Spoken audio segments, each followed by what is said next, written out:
Tanpa diketahui banyak orang Indonesia, Aceh di masa lalu terus memberikan banyak sekali sumbangsihnya. Apa yang mereka lakukan benar-benar berpengaruh bagi bangsa. Sehingga, sama seperti yang sudah diungkapkan sebelumnya, tanpa Aceh, Indonesia mungkin masih terlunta-lunta dalam keterpurukan. Kita tidak boleh lupa akan sejarah. Tidak juga sombong dengan tidak mengakui peran saudara senegara lain yang memang sangat nyata. Jadi, hal-hal besar apa saja yang sudah dilakukan oleh rakyat Aceh terhadap negara ini? Berikut informasinya. 1. Aceh jadi donatur Indonesia di masa perjuangan. Mungkin tidak banyak yang tahu kalau sebenarnya ketika Belanda dan Jepang menjajah Indonesia, Aceh selalu dalam kondisi merdeka. Ya, rakyat Aceh berjuang gigih sehingga penjajahan tidak sampai kepada tanah mereka. Alhasil, orang-orang Aceh makmur secara ekonomi karena tidak terjerat sistem kolonial. Sebenarnya mereka bisa memilih untuk tidak peduli. Namun, terlahir di tanah Indonesia, orang-orang Aceh merasa punya kewajiban moral untuk membantu saudara sebangsa. Akhirnya mengalirlah bantuan-bantuan dana dari orang-orang Aceh kepada Indonesia. Bantuan ini pun dipakai untuk operasional pemerintah Indonesia. Salah satunya untuk membiayai Haji Agus Salim agar bisa mengikuti konferensi Asia di New Delhi. Tanpa bantuan ini, perjuangan Indonesia untuk mendapatkan kemerdekaan makin susah. 2. Rakyat Aceh patungan lalu belikan Indonesia pesawat. Secara teori Indonesia memang kaya, tapi di masa perjuangan mengelola sumber daya alam nyaris jadi hal yang tidak mungkin dilakukan. Selain terkendala modal, alat dan lain sebagainya, fokusnya saat itu adalah berjuang. Lalu, kemana Indonesia mencari bantuan yang bisa instan dan langsung? Ya Aceh. Aceh seakan menjadi donatur tetapnya Indonesia. Ketika bangsa ini butuh dibantu, mereka siap. Faktanya, mayoritas sumbangan dana yang diberikan oleh Aceh kepada Indonesia berasal dari patungan rakyat. Seperti ketika Indonesia butuh pesawat, orang-orang Aceh mengumpulkan emas-emas mereka lalu mendatangkan sebuah pesawat untuk diberikan kepada bangsa ini. Ada 2 pesawat yang berhasil dibeli dari dana patungan tersebut, dan pesawat ini perannya amat vital bagi perjuangan Indonesia. 3. Aceh juga menyumbang kapal laut. Alutsista Indonesia di masa perjuangan sangatlah miris. Jangankan produksi, dulu para leluhur hanya memunguti dan juga membeli. Walaupun membeli bukanlah pilihan mudah mengingat ekonomi Indonesia tidak bagus, lagi-lagi Aceh memberikan bantuan untuk Indonesia. Kali ini berupa kapal laut dengan kode PPB-58LB. Kapal ini pun pengaruhnya sangat besar bagi bangsa.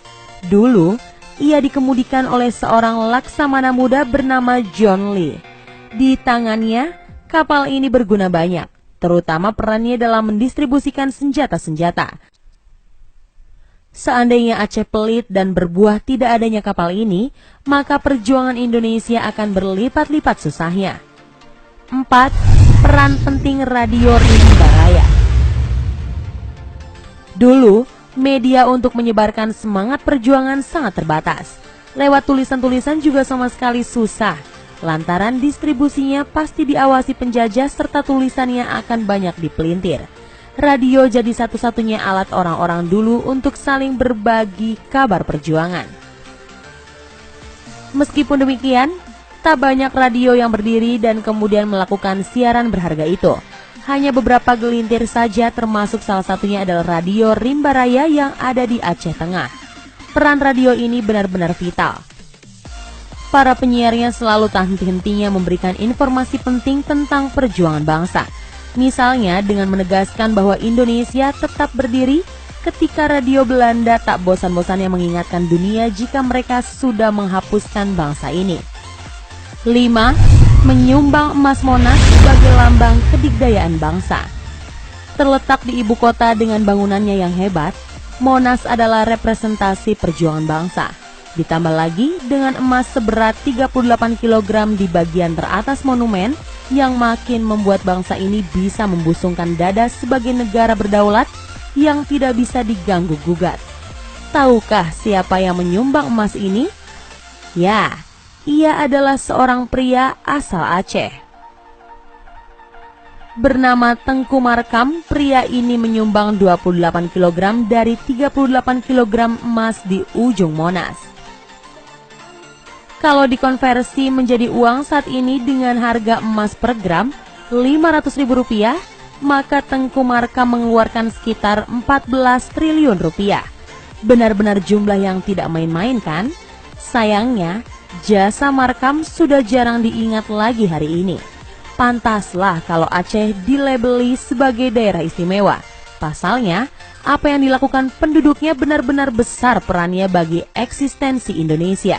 Seandainya dulu ceritanya orang Aceh tak peduli dengan Indonesia, mungkin negara ini akan mengalami perjuangan yang lebih berat lagi. Atas apa yang sudah dilakukan mereka di masa lalu, sepertinya kita harus mengucapkan terima kasih yang sedalam-dalamnya. Nah, itulah tadi beberapa informasi mengenai 5 jasa besar Aceh kepada Indonesia yang sepertinya sudah mulai dilupakan. Semoga informasi tadi dapat menambah wawasan Anda dan membuat kita selalu bersyukur atas kemerdekaan Indonesia yang telah didapat karena sumbangsi dari bangsa Aceh. Jangan lupa like, share, and subscribe ya.